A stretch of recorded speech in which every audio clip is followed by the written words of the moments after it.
Hello, you're listening to Raw 1251 AM. I'm joined today by Mr. Ryan Avent, the author of The Wealth of Nations, Work, Power and Status in the 21st Century, who's also the senior editor at The Economist. Thank you so much for joining us today. Thank you for having me. Excellent. We're going to kick it off.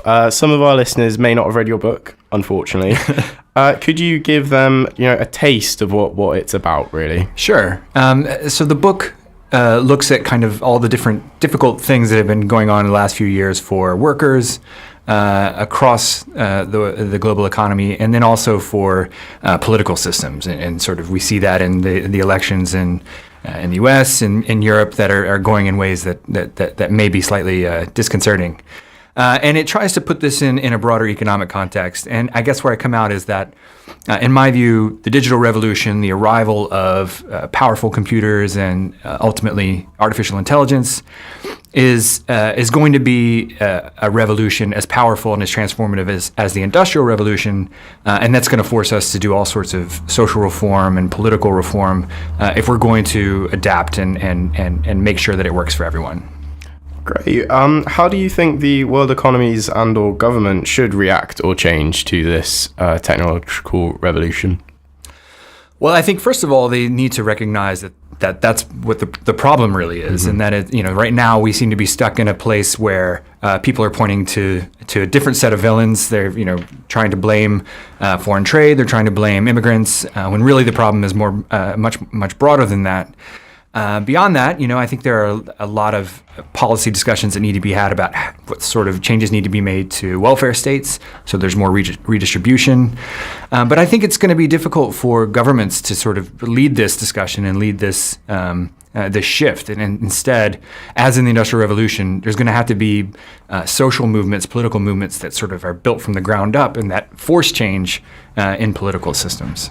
Do you believe this is going to follow kind of political ideology that we've seen in the past in the 20th century of socialism, of communism, or the opposite sides of anarchy? Is it going to follow that route that we know from history, or is it going to be a third way, so to speak? I think there will be echoes. I'm not sure how close the sort of new ideologies will parallel the old ones. But I think you already sort of see this a little bit in kind of the discussions that people have about a universal basic income. There's a bit of techno-utopianism that kind of, it harkens back to discussions about socialist paradises. And so I think we will see that. What I don't really know, and I guess what kind of worries me is, will we also see the battles within countries and between countries that kind of went along with these ideological debates and ideological conflicts? And, that could be the kind of thing that becomes really messy and really costly. It wouldn't really be an interview in 2017 if we didn't talk a little bit about Brexit and Donald Trump. I think you must expect it at this point. Do you see a relation between these decisions or elections and kind of the changes in the workforce or revolution coming in the future? What's the kind of link there, do you think?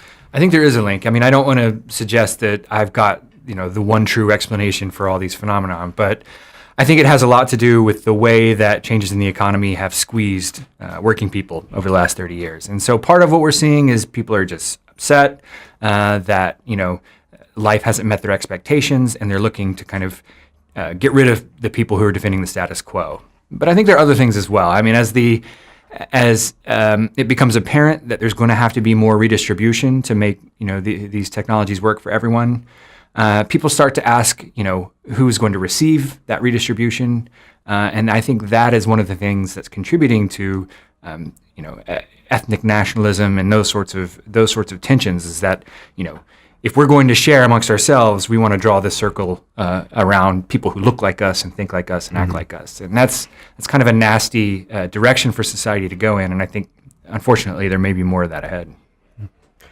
Automation and in general, higher levels of technology, a lot more prevalent in the mature kind of developed economies of, the first world. How do you see this affecting the underdeveloped nations or those who've kind of been left behind to some extent? Do you see that trend continuing? Yeah, I think it will have actually quite significant effects on the emerging world. We've seen an amazing period over the last 15 to 20 years when a lot of developing economies got a lot richer and a lot of people in those countries moved out of poverty. And I think automation is going to deal that process a setback because the attraction to big companies of moving to these places and hiring these workers is often low labor costs. We want to expand our supply chains into Southeast Asia because workers are cheap there. But if it becomes very easy to automate these jobs and just use robots, then there's no longer that incentive. And so then those countries have to try to come up with a new route to develop. And historically, we don't really have a good route other than kind of the manufacturing development, export development led model that China went through. So it's possible that those countries will end up moving farther behind rather than catching up, which would be really horrible in terms of human welfare. Interesting. For all those students kind of listening now that are working hard to earn their degree, can you offer some hope as to what kind of industries aren't going to be affected by automation? Who's going to be safe in their jobs, do you think, hopefully? It's a little hard to say. I think the fact that people are attending university means that they will be somewhat more protected than others who don't have that education, but won't be perfectly protected. There's new ways in which machine intelligence is able to do tasks that professionals once did, and so that's not going to be a perfect insurance. But I don't think everyone has to go and learn how to code and start a company to succeed. It's going to be more important to develop the ability to learn new skills. If you can teach yourself new things, that's going to be helpful. In whatever profession you choose, the more you can focus on developing in-person relationships and having strong relationships with clients, the better off you're going to be, because that's not something robots can easily duplicate. And then I think it's also worth thinking about all the jobs that people are going to be doing because people want they want humans in those roles. So you want your theater actor to be a human, not a robot. You want the person making your craft beer to be a human, not an industrial robot. That's why it's craft beer. The imagery there is amazing. I am looking forward to seeing Shakespeare done. It's possible. We will have, that's right, Shakespeare with the bots. But if there's going to be a role for kind of an artisanal economy. And so, maybe make sure you develop hobbies in that direction as well. Mm-hmm. Hopefully do student radio. Who knows? Absolutely. What do you think that in particular with the automotive industry in the US, should the government be protecting jobs just full stop? Yeah. Do you think is it just a political coin that you can pay, or? I think, certainly the approach that Trump has taken so far is, I think it's all about PR. There's very little kind of, useful content to it. You step back and kind of look at what's happened to manufacturing employment in the car industry and outside the car industry. It's been going down for, over half a century. And I don't think there's any way to really halt that process.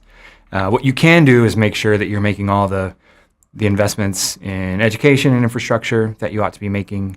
And then, also thinking hard about solving the kind of underlying problem of that's facing workers, which is they don't have bargaining power relative to corporations. There's not adequate redistribution. And if you really wanted to help those people who've been losing out, that's the kind of thing you got to tackle.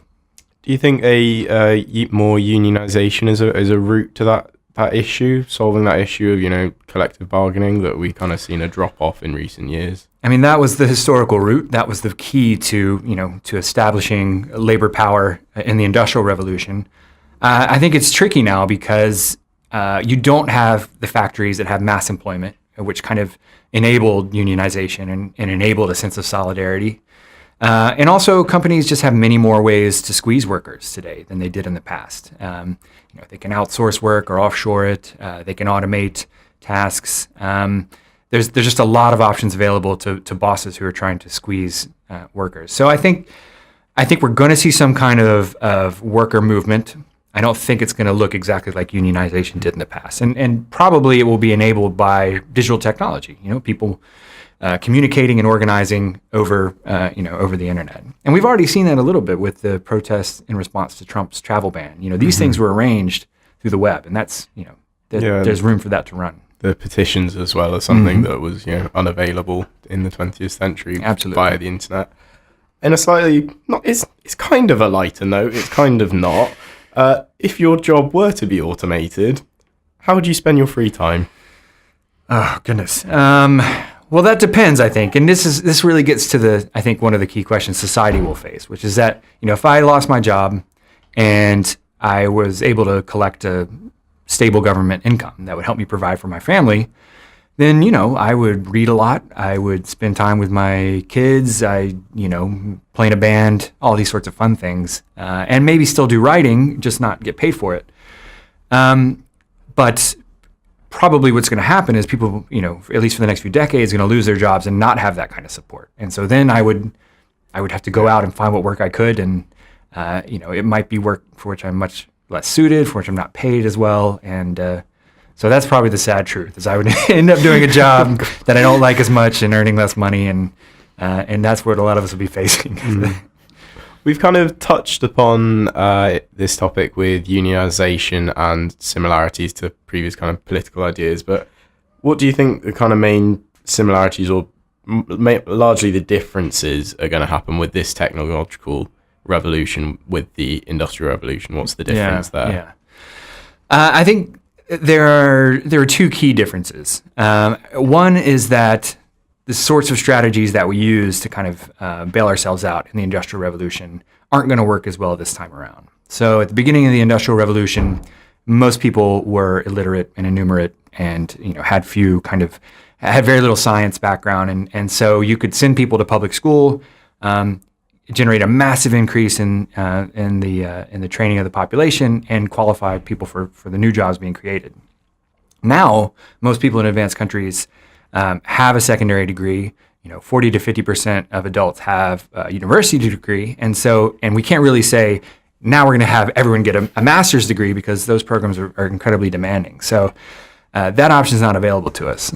And then I think the other thing that sets this revolution apart is just the nature of artificial intelligence, that as its capabilities grow, it is able to do more of the kind of general stuff that humans can do, from understanding speech to kind of basic reasoning problems. And that just doesn't leave us kind of any sort of safe place where we know the robots aren't going to intrude. And so I think that's going to make this quite difficult to handle. Mm-hmm.